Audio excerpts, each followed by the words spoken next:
Hello there, very good morning to you. This is Primetime Breakfast News. I'm Sonali Wanigabadge. We start off with a look at this morning's headlines first. A group of world leaders formed by Nelson Mandela urges Sri Lanka to try and avoid another showdown in the UN Human Rights Council. Number of dengue patients in Colombo increased by 5 times compared to last year, and Western powers react skeptically to Syria's acceptance of the peace plan put forward by UN envoy Kofi Annan. On to the stories in detail. A group of world leaders formed by Nelson Mandela has urged Sri Lanka to try and avoid another showdown in the UN Human Rights Council by adhering to the recent resolution adopted by the body. Former UN High Commissioner for Human Rights, Mary Robinson, told BBC Sandesha that the elders are very pleased that UNHCR adopted a resolution urging Sri Lanka to ensure a proper reconciliation process after decades of a brutal conflict. Mary Robinson has also stated that the quite mild resolution was not a Western-sponsored one, adding that it was not an attempt to run down a country.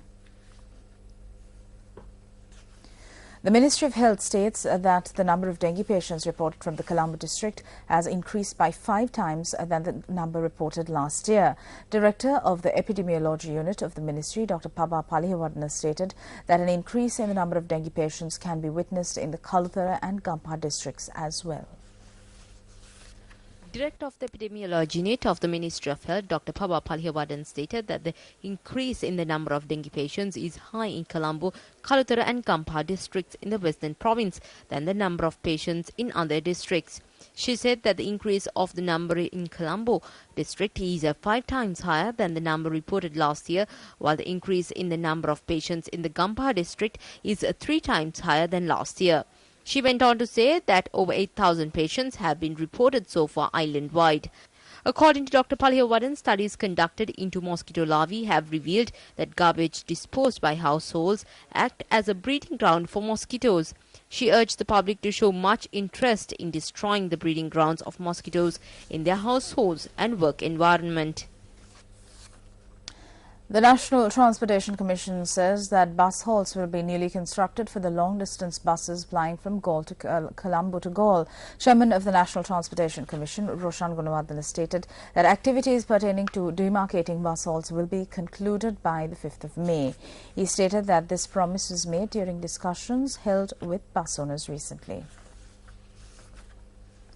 The operating theatre at the Amblipitia Hospital, which has been limited to emergency surgeries only, has come under the attention of Divisional Health Services Director Dr. Atula Dangola. Hospital Superintendent Dr. Anuj Mendes stated that they were able to obtain solutions to several issues as a result. Due to the shortcomings in the operating theatre, officials took measures to conduct only emergency surgeries since Monday. Due to the prevailing situation, patients who are brought in for surgeries undergo great hardships. Dr. Anuj Mendes, a director of the Amblipitia Hospital, stated that improvements on the operating theatre will commence today.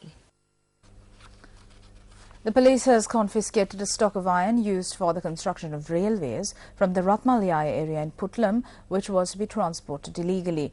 Our correspondent stated that 2 suspects have been arrested in connection with the incident.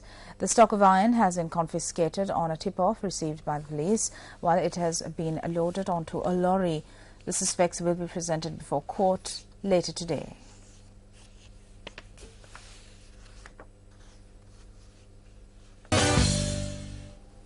Starting off with some cricket news, Sri Lankan cricket captain Mahela Jayawardena says that the Galle International Cricket Grounds was an advantage for the spinners. He expressed this view at a post-match media briefing held yesterday. I honestly thought that the wicket was not much demons in it. It's just a bit too dry, I guess. It's a bit tough to score runs. But, you know, the quality of the spinners, I think, proved the difference. I think, both Rangan and probably Graham bowled really well in the last session. Well, obviously, I batted on the first day of the test match, the wicket, and I felt, the wicket was much easier to bat. Probably last evening, that's when it started, slowing down a bit. But, yeah, I mean, once you get into a groove and, things becomes much easier. So I'm quite happy with the effort. So hopefully, we can get a few more runs on the board and, Today is the third day of the first test between England and Sri Lanka. Sri Lanka scrambled to 84 runs for the loss of 5 wickets in their second innings yesterday. While Sri Lanka scored 318 runs in their first innings, England was bowled out for 193 in their first innings. Accordingly, Sri Lanka is 209 runs ahead of England. The Sri Lanka men's team beat Tanzania at the World Table Tennis Team Championships yesterday.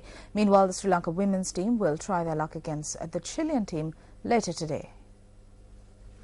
The World Table Tennis Team Championship kicked off on the 25th of this month in Dortmund, Germany. The Sri Lankan men's team won their match against Tanzania 3-0 yesterday.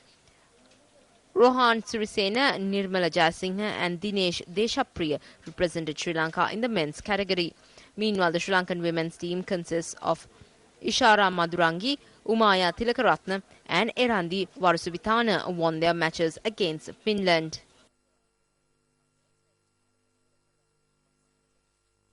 Well, your sports roundup is up next.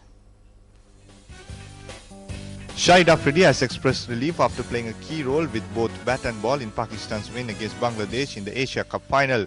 Afridi scored a critical 32 runs when Pakistan were in trouble and then bowled his 10 overs for just 28 runs.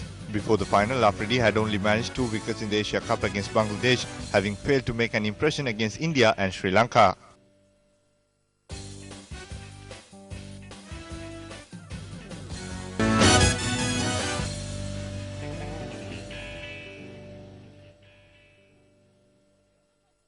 Ronan O'Gara has coached suggestions that he is set to retire from international rugby, describing the idea as a joke. The 35-year-old endured a disappointing Six Nations campaign, losing out to Jonathan Sexton in the battle for the number 10 jersey and failing to score any points in the tournament for the first time since it began in 2000. However, the Munster fly-up insists he will continue playing for at least another 2 years. Well, that's a wrap from all of us here at News First for the moment. We'll be back with you at 8:55. Up next is Good Morning Sri Lanka.